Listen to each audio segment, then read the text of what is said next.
Hello everyone, my name is Grayson. I'm the shop manager here at Offline Performance, and today we're going to be talking about my 2013 Scion FRS. Before I bought the car, I had a couple motorcycles because that's all I really could afford to store where I was living at the time. And I was riding home from work and I just decided I was tired of them, so I got rid of it. And I told myself, that was in the fall, I told myself I was going to wait all winter and I was going to save up a bunch of money and then buy a nice car. And then about 2 weeks after I sold my bike, Justin sent me a Facebook link to an FRS, and it was 65,000 miles, all stock, no accidents. It was listed for $8,000. And so I immediately got a hold of the dude, and he told me there's nothing wrong with it. And the only reason that the price was so low is because he took it to CarMax, and that's what they offered him on trade. So I told him, what's your PayPal? And I sent him $1,000, and then went to the bank, got a check, and mailed it to him. And at that point, I needed somebody to look at it. It was in Spokane, Washington, and I just so happened to have a friend that lived there that was pretty car savvy.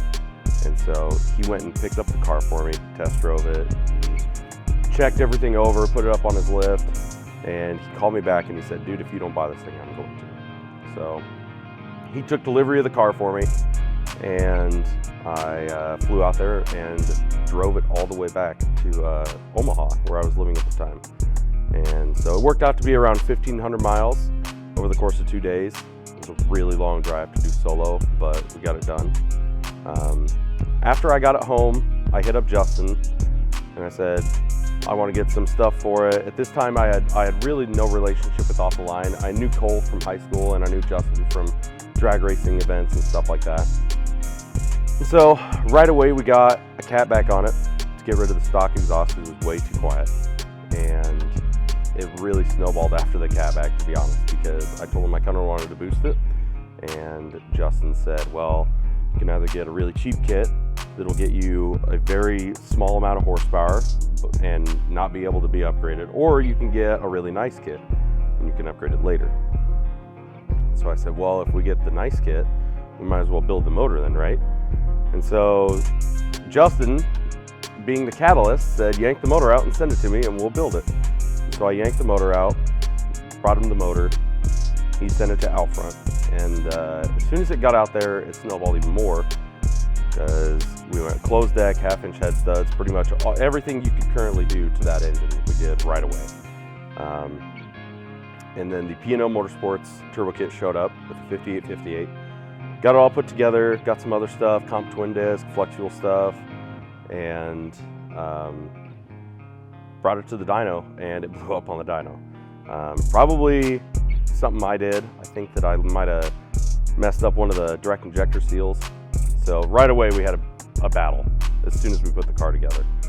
And we waited for 3 or 4 months for Jeremy to get caught back up at Outfront, and then we got another motor and ignorantly fixed nothing. We changed nothing on the setup, put it back together exactly how we put it together the first time, and then tried to put it back on the dyno, and it blew up again.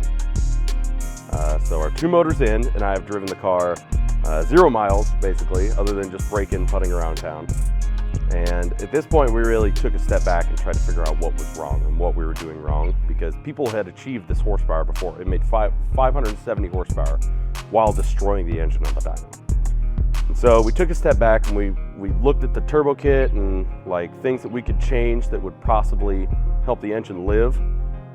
So that's when we ditched the 5858 and put a 6466 on it, because even though the bigger turbo might seem like a faster way to blow it up, it's going to have less back pressure, so it can flow better. So we put a 6466 on it, and then we have an M-Tron ECU waiting for it right now. Got the motor back again, put the turbo kit on with the 6466, and really we haven't put it on the dyno since. I'm kind of nervous to be honest, but